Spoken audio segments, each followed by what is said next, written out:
Y vamos a saludar a alguien que hace bastante rato que no vemos, con quien no hemos charlado en estos últimos tiempos. Estamos hablando del doctor Richard Malán, desde hace algún tiempito también, vicepresidente del INCUCAI, ¿no? Decisión que se tomó este año, que fue publicado además la decisión en el boletín oficial en los primeros meses de este año. ¿Qué tal, Richard? ¿Cómo estás? Un gustazo saludarte. ¿Qué tal, Miguel? Muy buen día. ¿Cómo están?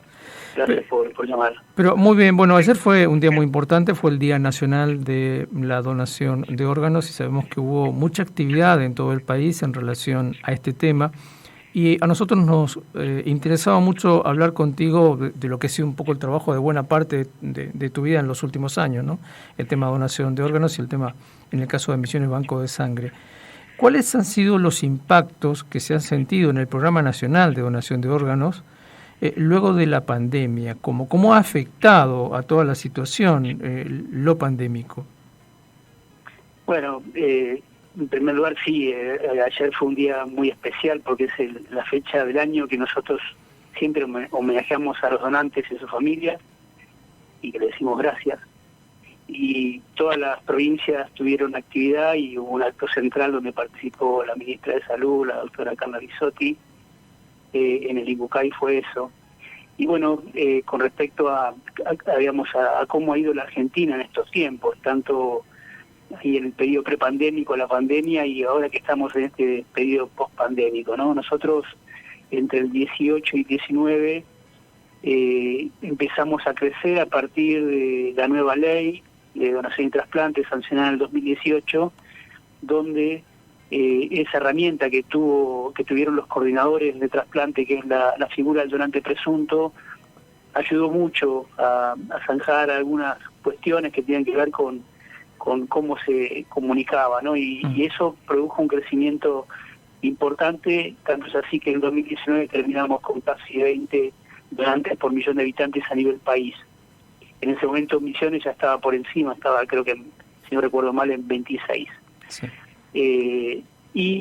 La pandemia nos hizo bajar mucho, pero no nos frenó, digamos. Nosotros pudimos mantener y sostener la actividad, por supuesto reinventándonos, pensando nuevas estrategias, trabajando con los diferentes organismos provinciales y nacionales, inclusive con diferentes tipos de organismos, desde por ejemplo, la Autoridad de Aviación Civil, Cancillerías, Sanidad de Fronteras, Gendarmería en algún momento. Me acuerdo, digamos, yo en el 2020 empecé a trabajar con las células a nivel INCUCAI y nosotros teníamos que traer células de otros países y enviar a otros países, entonces también tuvimos que trabajar en asegurar que las células lleguen en menos de 22 horas desde otros países.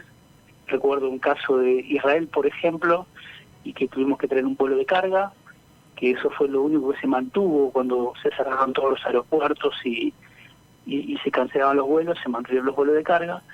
Y lo mismo nos pasó cuando teníamos que enviar células de donaciones de argentinos para pacientes que estaban en el exterior, y recuerdo haber entregado células para un paciente uruguayo de un donante argentino en el puente de Fray Bentos, ¿no? Acompañado por las autoridades. O sea, fue todo un trabajo que aparte tuvimos que armar protocolos para no infectarnos nosotros, para cuidar al paciente que iba a recibir el trasplante y evaluar los donantes que no puedan contagiar. Aparte no sabíamos si contagiaba. Al principio no estaba bien claro cómo podía ser el contagio. Entonces, toda esa dificultad la atravesamos sosteniendo la actividad, por supuesto, con una caída, porque también las terapias intensivas estaban con muchos pacientes COVID, entonces había pacientes que tal vez, no teníamos los donantes donde habitualmente tenían que estar.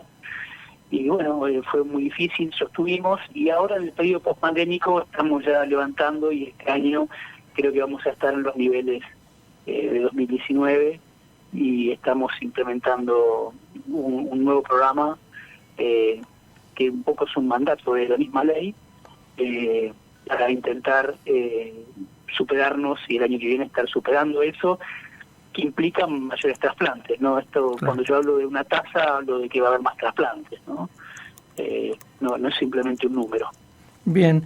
Richard, además sabemos que vos mencionabas parte del trabajo que estuviste haciendo en Incucay con el Registro Nacional de Donantes de Células Progenitoras, pero venís trabajando ahora en un proyecto de creación del Laboratorio Nacional de Inmunogenética. ¿Qué nos podés contar de ese proyecto y específicamente qué se haría desde allí? Bueno, ese es un proyecto increíble, inmenso, soñado por mucha gente y principalmente por familias que transcurrieron 20 años de historia del registro donde, digamos, todos los estudios para el trasplante de médula no relacionado, debían hacerse fuera del país, ¿no? Y por uno u otro motivo no se hacía el laboratorio, este desarrollo, y ahí en la pandemia, mientras todo esto pasaba, también nos dedicamos a armar este proyecto, a generar el espacio físico, a comprar el equipamiento, a contratar bioquímicos y técnicos, a diseñar procesos de calidad, licitar reactivos, insumos, y bueno, acaba de ser creado por resolución y estamos en proceso de habilitación, así que seguramente en este mes de junio va a ser la apertura. Es un laboratorio que tiene dos aspectos. Por un lado, va a estar dedicado a los donantes en un primer momento de médula ósea, que se va a hacer el estudio HLA, que es el estudio genético que permite la compatibilidad tanto para trasplante de médula, pero para también otros trasplantes como el renal, por ejemplo. Uh-huh. Que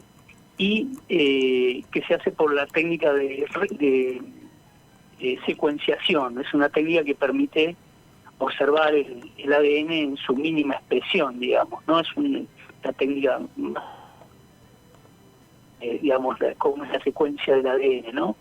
Y eso no hay laboratorio en Latinoamérica de este tipo. Sería el primero de sus características, porque aparte permite el estudio de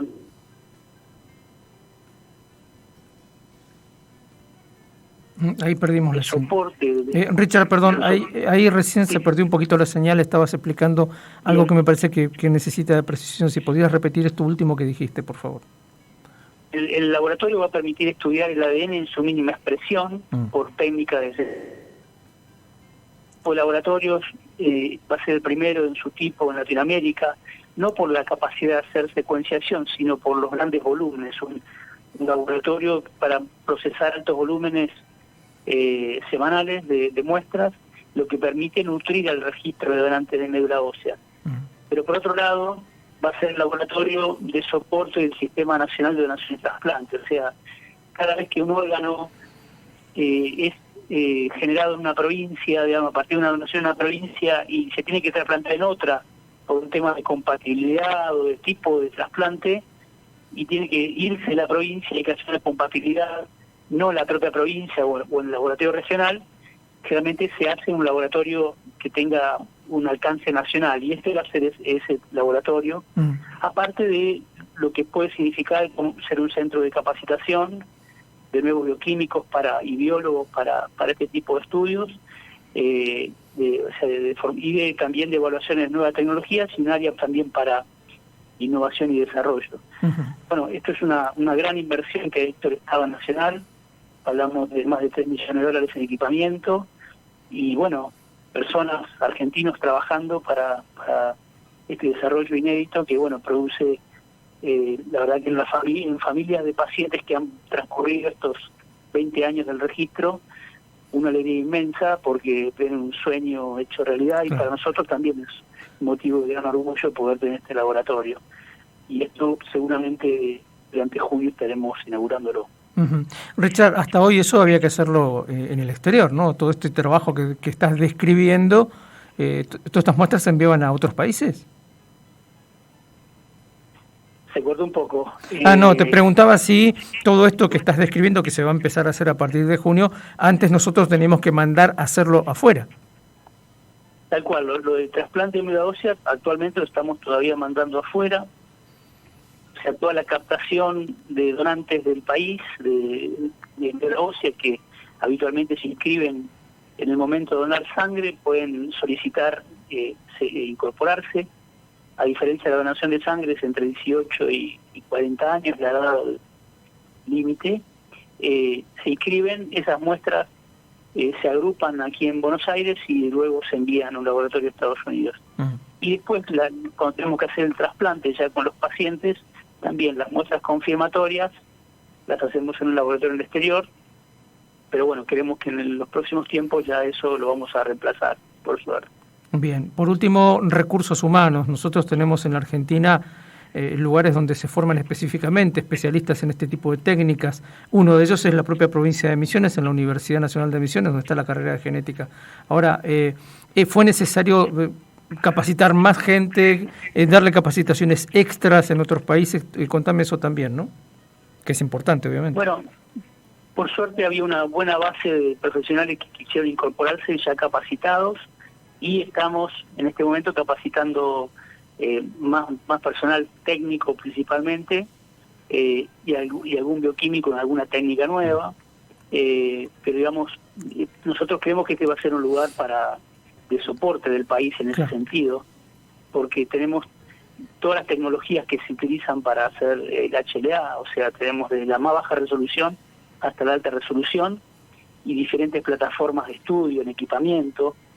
Eso lo que permite eso es probar y entrenar, hacer pruebas, digamos, generar nuevas estrategias de estudio y probar nuevos reactivos, nuevas tecnologías, y eso, una vez que es probado, poder transferirlo a los laboratorios regionales o provinciales. Nosotros tenemos distribuido en el país, hay provincias que tienen su laboratorio y otras que trabajan con laboratorios de otras provincias. Misiones tiene su propio laboratorio, pero por ejemplo, no sé, Santiago del Estero remite a Salta. Claro. Entonces, todas esas nuevas tecnologías poder también incorporarlas en los laboratorios regionales, ¿no? y provinciales en el caso de Misiones. Así que bueno, para nosotros esto es un gran avance. Bien.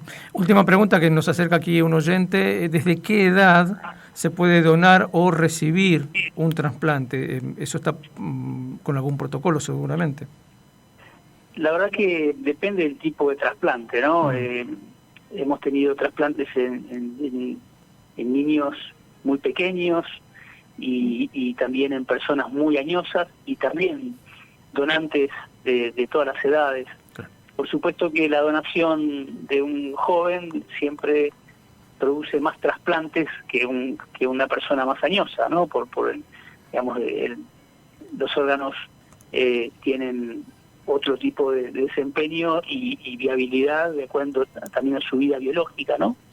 Entonces, no hay límites de edades en general. Después, en particular, para cada órgano hay una edad determinada para donar, y para recibir no tenemos limitaciones. Por supuesto, sabemos que, digamos, un trasplante cardíaco en una persona de 80 años no es exitoso. Eso lo hemos visto, digamos. Entonces, no se realiza en esas edades, pero sí renales, por ejemplo, ¿no? En España, por ejemplo, gran parte de sus trasplantes es en mayores de 70 años, o sea que de riñón.